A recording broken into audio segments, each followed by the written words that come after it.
19b in the art scroll. It's 19b, 19b1, correct. So that's going to finish coming in a perfect spot. New spot. It's always a perfect spot to learn Torah, right? Okay. The Gemara now is going to analyze our Mishnah. We had our Mishnah back on Yud Zayin Amud Aleph. And as you know, that's the job of the Gemara. One of Mr. Sapti is to look at the Mishnah, explain it, question anything that seems to be not clear. And the Gemara seems asked that we have an apparent repetition of the Mishnah on Yud Zayin Amud Aleph and the Mishnah at the beginning of this parak called Elohein Alokin. Because if you look back, the Mishnah on Yud Zayin on 17, it says over there, it lists the Makkos getting lashes for having kache kalim or maisa sheni outside the wall. We're going to focus in on the maisa sheni. If maisa sheni was eaten outside of the wall of Jerusalem, we said that the maisa sheni has to be, that's the tithe that you separate during the first and second and fourth and fifth year of the cycle. You take 10%, you're supposed to bring it to Jerusalem. And yes, we see your hand, Ralph. Good to see you. And you take it to Jerusalem, you need to eat it in Jerusalem. And the Mishnah states, if you go ahead and you eat the Maisa Sheni outside Jerusalem, right, it's a violation that carries the lashes. The Torah says, Lo sucha lechol b'sharecha. You cannot eat it in your gate. You can't eat the Maisa Sheni in your private home in Tel Aviv or wherever you live. You have to eat the Maisa Sheni in Jerusalem. Therefore, if you don't follow the law and you violate and you eat it, like Torah says, don't eat pig. There's lashes for eating pig. Torah says, don't eat Maisa Sheni outside Jerusalem. And therefore, okay. The word Meiser is from the word Eser, which is the 10, which is 10, which is the 10th. Sheni is the second 10th. It's the second type of 10. Because first, you go ahead and you take your grain after you harvested it and you processed your grain. There's an obligation to give truma to the kohen. Let's say the average guy gives 2% of his, let's say, of his grain, of his wheat, of his olives, his grapes to the kohen. After you take the 2%, then there's something called Maser Rishon, the first 10%. The first 10% goes to the Levi. You take 10%, good morning, take 10% of your crop, of your grapes, your olives, your wheat, and you give 10% to the Levi. That's Maser Rishon. And Maser Sheni is, then what's remaining there for what's left, you take 10%, Maser, which is 10%, and you take it, you separate, and then you take that 10% to Jerusalem. The rest you can eat.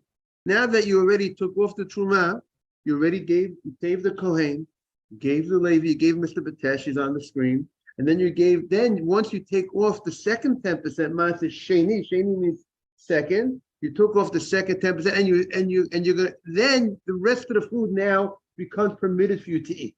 Even though you didn't yet go to Jerusalem yet. You didn't eat it yet in Jerusalem. But the separation, once you tithed it, you separated, now you have a right to eat the rest of your crop here in Tel Aviv. I'm not encouraging people to live in Tel Aviv, and you can eat it in Tel Aviv, and then then you'll go down to Jerusalem and you'll eat the Meiser in that 10% in Jerusalem. You can eat it, the children can eat it, and that has to be eaten in Jerusalem. It's yours. It doesn't belong to anyone else. It's the owner's food, but you have to. But the Torah gives a specific location where it needs to be eaten. And if you, the owner of that food, or anybody else, would eat that Meiser Sheni outside of Jerusalem, you get lashes. Eating that tithe outside Jerusalem. Is that clear? That is the Meiser Sheni that we're talking about. Dr. Navid, is that clear? Jerusalem is the old city or the old? I would think it's the old city. The old city is definitely what's called Jerusalem. The fact that we call today in Israel Yerushalayim doesn't necessarily mean it has the status of Yerushalayim, to my knowledge. You know what I'm saying? And also remember, Jerusalem, like we said, Jerusalem remain holy. Jerusalem is destroyed. The Beit HaMikdash is destroyed. So it's not, even though we might have Israel today, but it's still considered. It's not considered it's not considered the Jerusalem of old. Yeah, on a Torah level, there's this. It would seem to be grain, olives, olives, and grapes is definitely on a Torah level. But then I think many foods were unrabbinically were added to many of these. There's many laws about rabbinic food that were added.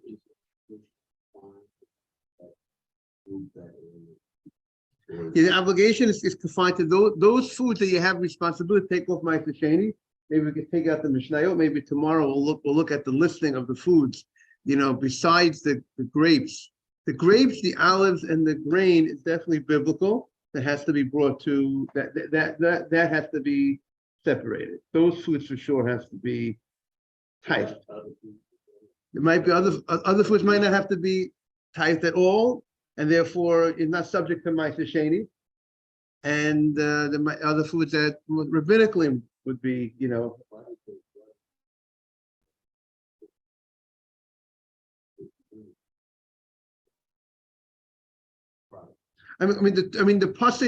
pasuk says, "Rashis," so it talks about "Rashit degancha tiroshcha v'yitzarecha." The language of the verse, the pasuk itself talks about the grain, the olives, and the grapes. Maybe these are very important foods. The olives, the grapes. We could see more about what's unique. Maybe we'll look into that. Maybe in the next few days, what's unique about why these are the foods that the Torah talks about. When it comes to the 7 fruits that you give the Kohen, it's all the 7 fruits of Israel, right? The bikurim, the pomegranate, and all that stuff. But the Torah doesn't spell out pomegranates when it talks about Ma'aser Sheni. The Torah doesn't talk about the dates when it talks about Ma'aser Sheni. So we'll have to see more. Why? But the Torah is it mentions the grapes, the olives, and the grain. So, getting back to our discussion, we are on Yud Testament base 19b.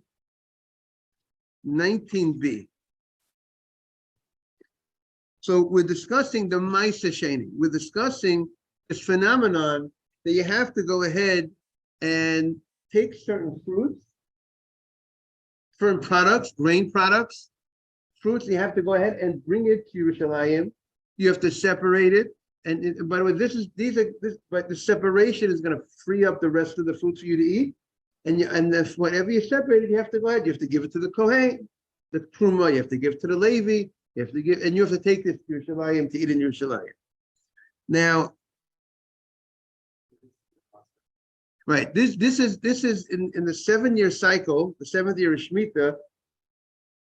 The 7-year cycle. This is the 1st and 2nd year, and it's repeated the 4th and 5th year of the cycle.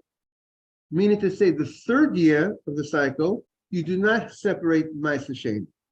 The 3rd year, the 1st year of the cycle. Let's say if this past year was Shemitah, right? This last year was Shemitah year. So this year is the 1st year post Shemitah. So this year is when they would have to separate the Ma'aser Sheni. Next year again, they have to separate the Ma'aser Sheni. But 1st and 2nd year. The 3rd year, they have to give the Levi. Levi gets in the first 6 years, the Levi gets his Ma'aser Rishon. But the 3rd year, we don't separate Ma'aser Sheni. We don't go ahead and separate 10% and bring it to Yerushalayim for us to eat. Rather, the 3rd year, we take 10% of the crops and we give to the poor person. You got to give 10%. That's called Maaser Ani. That's a Maaser. Maaser is from 10%. Eser. But where does that go to during the 3rd year? 10% of your crop. You have a massive crop. make a massive crop, you have to give 10% of that grain, 10% of the olives, 10% of the grapes. You have to give to the poor person during that's maser on your grain. You make money in your business, and you do business, that's a different, 10% of your money. But on the grain, if you wheel and deal in other items. But here, on your grain, this is the third and the sixth year that you have to give 10%. The 10% of the grain, of the grapes, have to be given to the poor person. And then that's the first 3 years of the cycle. Again, first and second and third year, every year the Levi gets. The first and second year, Ma'aseh Sheni, you go ahead and you take 10% to Yerushalayim. Third year, you do not take 10% to Yerushalayim. You have to give 10% to the poor person, in addition to the 10% to the Levi. No, it's the fruit. It's the food itself. The food itself has to be separated. Food itself has to be separated. Now, the second 3 years, meaning that's the first year cycle, fourth and fifth mirror the first and second. Whatever you did the first and second year, the fourth and fifth, which will be Ma'aseh Rishon and Ma'aseh Sheni, you take 10% to Yerushalayim again on the fourth year and the fifth year. You get 1 year off from going to Yerushalayim with your Ma'aseh Sheni of separating. And then the sixth year, you go ahead and you give the 10% to the poor person. Is that clear? The Levi gets every year. Always get, he's Ma'aseh Rishon. He's the first Ma'aseh. After you give to the Kohen, you give to the Levi. The Levi gets always 10%. He has to be supported. Any place in Israel. Any place in Israel, you have to, wherever crop grows, you got grapes, you got olives, you got grain. What is it? Oh, so now, let's say you live in Tel Aviv. It's going to be a little difficult for you to carry the food from Tel Aviv. So the Torah talks about, gives you the opportunity to redeem it. The Torah says that you could, if it's hard for you to bring it to Yerushalayim, to carry it to Yerushalayim, so what do? You redeem the crop onto money. And the Torah is very specific. You have to have a specific. What do you say? You still have to go. You still have to spend the money there, and specific. It has to be on a coin. It has to have a coin. You have to have a specific. It has to be redeemed on coins, v'sata kesef, or on certain silver with certain type of laws of you have to redeem it onto a coin. You redeem the Ma'aseh Sheni if you're hot for the food. So let's say it's $1,000 worth of food. You take the $1,000 of food and you say take $1,000 of coins and you say that this food should go onto the coins. And now I'm redeeming it with the coins. And now the food, once I put it onto the coins now become holy, meaning what does it mean holy means? It needs to be used. Take it to Yerushalayim and then buy the food and the drinks in Yerushalayim. How much do you buy? As much as you right. So then you share it with other people. You have your children, other members of the family. We have to see more about the halachos. What rights you have? What's the allowance that you're allowed to do with the Ma'aseh Sheni? But what people would do is they would send their children to Israel, to Yerushalayim. The children their food for the whole year. So that's the story with the Ma'aseh Sheni. So the Torah is very specific and says that this Ma'aseh Sheni has to be brought to Jerusalem. You cannot eat outside Jerusalem. You cannot eat it outside of Yerushalayim. You have to eat it. You have it. There's a year. Yes. Now, also we have to see more details about exactly the time frame, because the Torah says that after 3 years there's something called you make a confession. There's a statement that you on Pesach. Every 3 years, after the 3 years, the following Pesach, you will make a declaration that you got rid of all your mice. You took care of everything. There's a formal declaration. It's called a vidui ma'aseh. That the Torah wants each person to have a certain accountability. You come on Pesach. Pesach is one of the shalosh regalim. And every you have a mitzvah, you have an obligation to come to the 3 times a year, come to the Beit HaMikdash, right? The Shalosh Regalim. And during the Pesach holiday, you make a declaration that you've done it all. You've taken out, you separated, and you've got rid of, you took care of all the, masrot, whatever you needed to take care of, you took care of it, and you did it right. There's a declaration, that's what the Gemara is going to talk about today.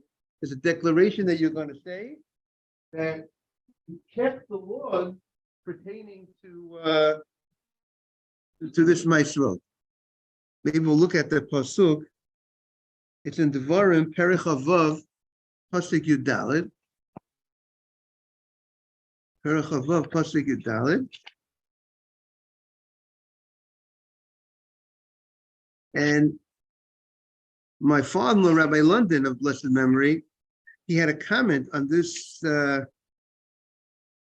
on this statement that a person comes to the Beit HaMikdash and he says,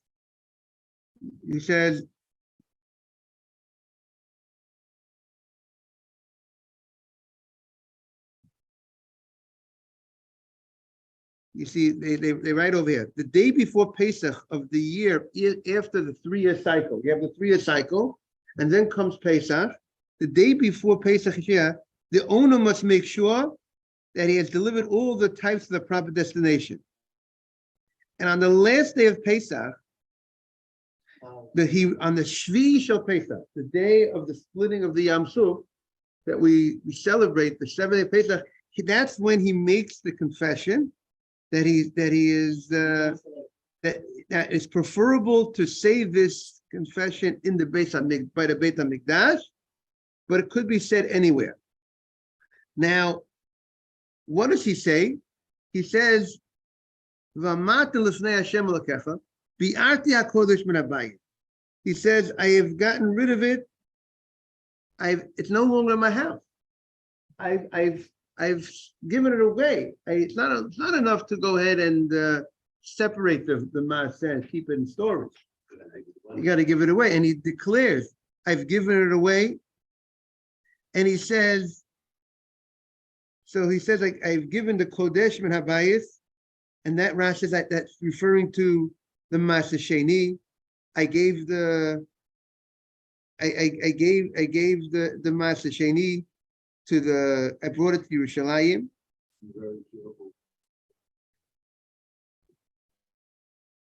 Yeah, that's part of what he needs to do. And he says, I also gave it to the Levi. He says, I took care of the proper amounts of the Maaseh Sheni.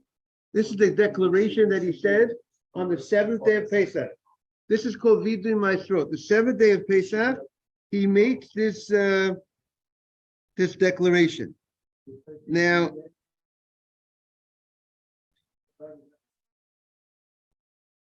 yes, see, and he says, I did it. I gave it to, then he says, I also gave to the Ani. He says, he makes his declaration. The Gam, he says, I gave it to who?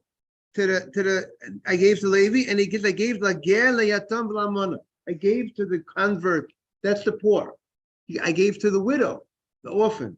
So he's declaring he took care of everything. Maaseh Sheni, he took care of my Levi, my Rishon, and my Ani. I've taken care of everything I needed to do in the last 3 years. Everything is out of the house. Everything has been delivered. And then he makes the statement, I've done according to mitzvah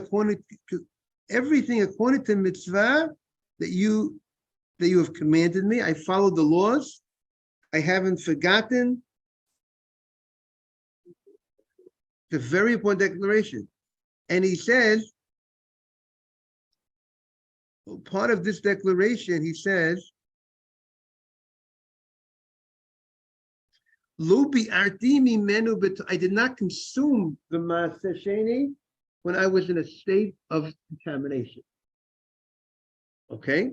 When I'm contaminated, I can't eat the Maaseh Sheni in Jerusalem. And then he says, he concludes almost before he concludes, he makes the statement, Asiti kechol asher tzivitani.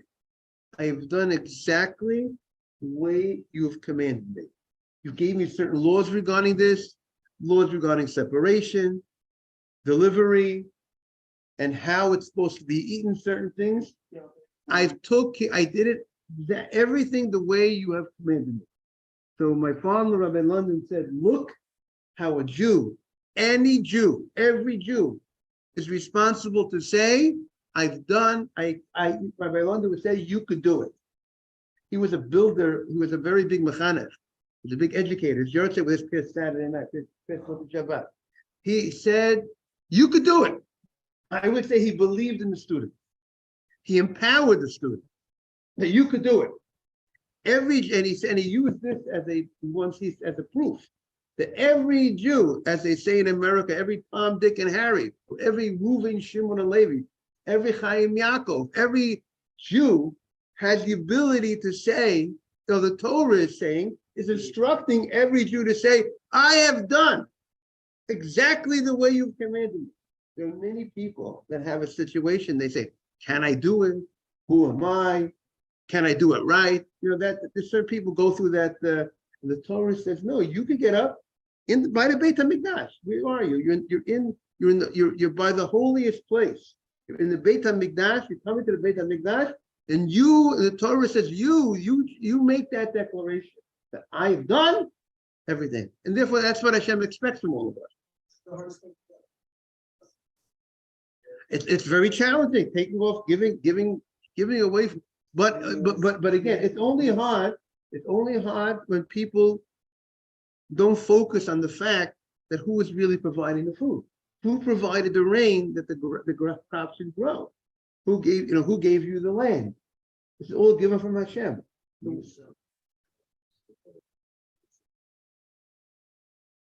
I would think so. I would think you could have someone act as your agent to separate it for you. You don't have to do it yourself. Someone else could carry it for you. And you should be able to give it to other people to eat also. This masa sheni, instead of you eating like that, what do you have so much? You can't eat the whole thing.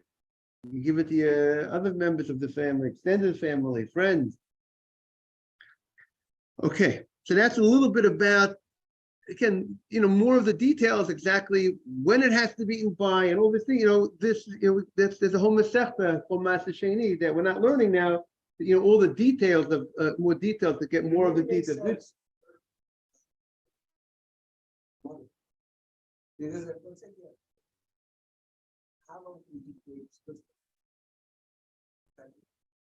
Okay, it's a good point. But by the way, it does cost you on the deal. When you redeem it, it's extra charge for redemption. You have to add some money to it. No, a fifth. No, we don't do interest. Only from a non-Jew you can take interest. But it's an extra fifth when you redeem it. But that's a separate point. Okay. Listen, if you have so much that you can't carry it, you can afford to have that extra 20%. But again, remember, you again, that 20%, that 20% you already gave, you have to spend on Master Shane. It's for you. The extra 20% that you're gonna have to add on, but you're gonna have to go ahead and you're gonna be using that 20%. Yeah. It's for you. This is Parshas Kisavo. This is, by the way, this is the same parsha that opens up with the Bikurim. This follows the Bikurim. So the first we have the declaration by the Bikurim. When you bring your first fruits that we learned about to the Kohen, you go and you make that declaration and you say, I came to the land of Israel, you gave us the land. First we came out of Egypt, we had difficulties, and we came to the land. I want to thank you for thank you. And here also, this follows with the declaration of this person. And the same way you could say, I've done everything regarding these laws, Rabbi London says, that means you could say, I've done everything regarding any law of the Torah. And what Dr. Navid is saying, these laws are very challenging, because when something hits the pocket, giving to the poor or giving to the Levi, that's hitting your pocket, costing you money. And we all know when it comes to money, that's where the people have a lot of the average person. Maybe people like yourself don't have that challenge, but the average person has that challenge. And yet the Torah is expecting every man over bar mitzvah to be able to make this statement. that I've done it exactly the way you told me to do it.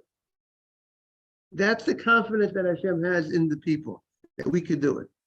Okay, let's continue in the Gemara with that backdrop. Kachi Kachi. So the Gemara says we are now 3 lines from the top on 19b. The quote of the Gemara of Kachi Kachim is really, the focus of the Gemara is the end. You see, it says v'chulu. Who v'chulu means an etc. Etc. is because the Gemara said, the Mishnah stated that if you eat the Maaseh Sheni outside the wall of Jerusalem, Makkos.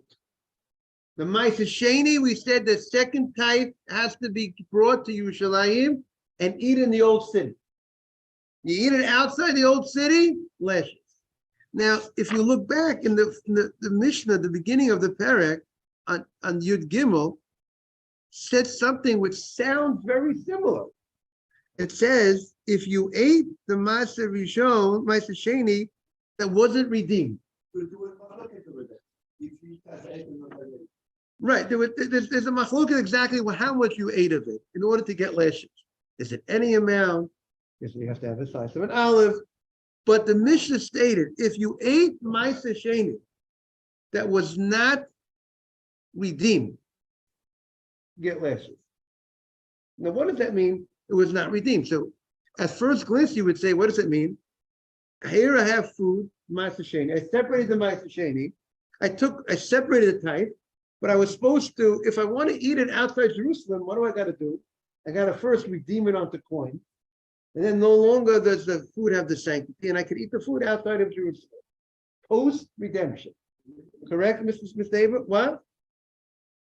If you want, when you redeem the food outside of Jerusalem, no, the coins have to be brought to Yerushalayim. Now, what you've done by redeeming it is you took off, now the food itself, I took off the holiness from the food once I redeemed onto the coin. The food now could be eaten here in Tel Aviv, but the coins have to be brought to Yerushalayim and buy food with the coin. I can't buy real estate. I can't pay for my hotel stay in Jerusalem. I got to go ahead and buy food and drinks, food and things. What happens? Okay, so what happens if you lost the Maaseh Sheni? You didn't fulfill your mitzvah. You lost out on your mitzvah. The Torah says you're supposed to go ahead and take it to Yerushalayim. No, there's no malkut, because to get malkut, lashes, you have to do an action to violate the Torah. The Torah says don't do this, and you violated the don't of the Torah. Here you violated the positive commandment. The positive commandment of the Torah was you should come to Yerushalayim and take it and eat it there. You missed out that mitzvah.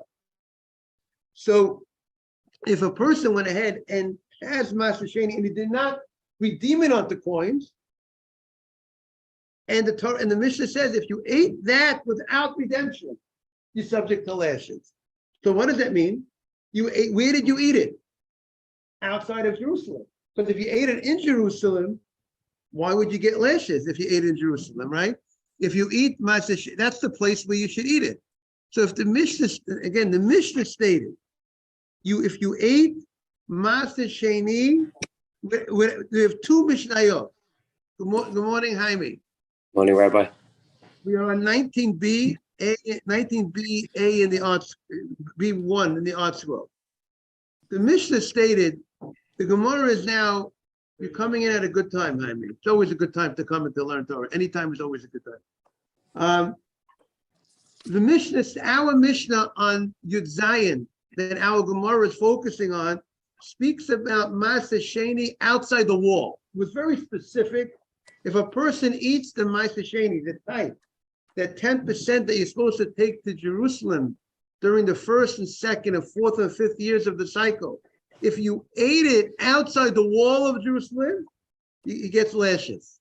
Because the Torah says the Maaseh Sheni has to be eaten in Jerusalem. You can't eat it in the outside of Jerusalem. But we have another Mishnah, the beginning of the Perek, that says, if you ate Maaseh Sheni that was not redeemed. Now, what does that seem to mean? What does Maaseh Sheni wasn't redeemed seem to me? If you separated the tithe, you didn't redeem it onto coins, because if you would redeem it onto coins, then you could eat the food, and the coins have to go to Jerusalem and buy food with the coins. If I ate the Maiseni that wasn't redeemed, he gets lashes. So it sounds like it's the same thing. Where did he eat the Ma'aser Sheni? Outside the wall. So the Mishnah on Yud Gimel, this parak is called, these are the people that get lashes. Elu hein halokin. And you're listing me the different cases, not all cases. As Rashi says, al Mishnayot, as we know, I said to everybody before, there's 207 cases of the Torah that a person gets lashes. But the Mishnah lists cases that there's some novelty, some chidush, something that I might not have known without the Mishnah telling me it. The Mishnah is not going to tell you that you get lashes for eating pork. The Mishnah does not tell you that, but that we know. That's obvious. But the Mishnah needs to tell you you're going to get lashes for this type of case. And every case that the Mishnah tells you, you have to know, why did we need the Mishnah to tell me that? Why would not I have known it on my own? But at the end of the day, the Mishnah, it's not the beginning of the Mishnah and the end of the Mishnah. I'm not going to repeat the same case of lashes twice, right? You're giving me a listing of cases of lashes, right? And you're not going to repeat, you're not going to tell me the same case twice. You know, this case gets lashes, and then tell me again it gets lashes. So that's the Gemara's question. The Gemara's question is, on surface, it seems like the Mishnayot are repeating itself. How? Because the Mishnah on 13a, on Yud Gimel Amud Aleph says, if what? If Ma'aser Sheni was eaten without being redeemed, it gets lashes. So what does that seem to sound? You ate it outside of Jerusalem. Wasn't redeemed. Where did you eat it? If you ate it in Jerusalem, that's the right place to eat it. So why should you get lashes? That's where you need to eat it. So if you tell me you ate Ma'aser Sheni, this holy food, and you ate it and it wasn't redeemed, sounds like you ate it outside Jerusalem. Then comes the Mishnah on Yud Zayin and says, if you ate Ma'aser Sheni outside the wall, he gets lashes. It sounds like you're saying the same thing twice. And that's the Gemara's question, Morris. Why is the Mishnah repeating itself? And the Gemara is going to say it's not repeating itself. It's talking about two different cases. That's going to be the setup of the Gemara. Is that clear, everybody? Jaime, is it clear what the Gemara is about to do? Very good. Yaron, you wanted to say something?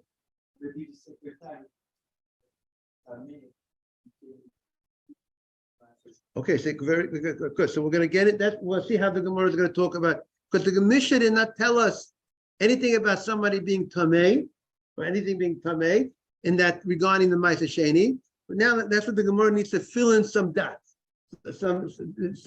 Sometimes the Mishnah does, as you know, the style of the Tana of the Mishnah is very short style. It's not, he did not elaborate too much, and therefore sometimes people did not understand. You know, they understood what they were saying, but then later generations, when they would analyze the Mishnah, they would try to figure out what's the Mishnah saying, because the Mishnah did not elaborate and fill in all the blanks, so to speak. And then we figured out that the Gemara figures out, comes to figure it out and uncover the true meaning of the Mishnah. So that's what the Gemara is doing exactly right over here. Beautiful, right? Yaron says it's beautiful. Lisa is here. It's also beautiful. So the Gemara says, Tanina Chadad Zimna. That's the Gemara's question. Everyone have it? Art scroll 19b 1. Tanina Chadad Zimna. It's the fourth line. It's on the first column. Kachi Kachim. That's where it starts. Middle of the page. 19b1. Tanina Chadad Zimna. The Gemara opens up and it says we are 19b1. The Gemara says we already learned it. We already learned it. Why are we repeating ourselves? Ma'aser Sheni v'hekdesh lo niftu. The Mishnah says if a person eats Ma'aser Sheni or hekdesh that wasn't redeemed, if you eat it, you're subject to lashes. Now, what does that mean? You ate the Ma'aser Sheni outside of Jerusalem. So why are we telling me again, if you ate it outside the wall, that he's subject to lashes? There's no. Again, if you didn't redeem the Ma'aser Sheni, so the Torah, there's lashes, right? That's the case number one of on Yud Gimel. The first Mishnah talks about Ma'aser Sheni that wasn't redeemed. Now, look, like we said before, if you redeem it, then you can eat it wherever you want. But now, once you redeemed it, it's not holding anymore. Eat it outside Jerusalem. But the Mishnah says if you did not redeem it, you didn't redeem your crop, you didn't redeem those grapes, you didn't redeem those olives, and you didn't redeem the grain, the wheat, and now you're outside and you didn't redeem it, and you ate it. You get lashes. So that means you ate it outside of Jerusalem. So why does the Mishnah on the later on the Mishnah on Yud Zayin says on 17 says if you ate it outside the wall, you get Ma'aser Sheni outside the wall, you get lashes. You already told me that. You told me if you ate it without redeeming it, you get lashes. Where did you eat it? We didn't redeem it. That's probably outside the wall. So that's the Gemara's question. It seems on surface that the Mishnah is repeating itself. Comes the Gemara, Rabbi Yosef ben Chanina, and he explains that talking about two different cases. Steifa is the end. So the end, meaning the Mishnah on Yud Zayin, the later part of the Mishnah. Seifa is Ma'aser Sheni Tahor v'Gavra Tahor.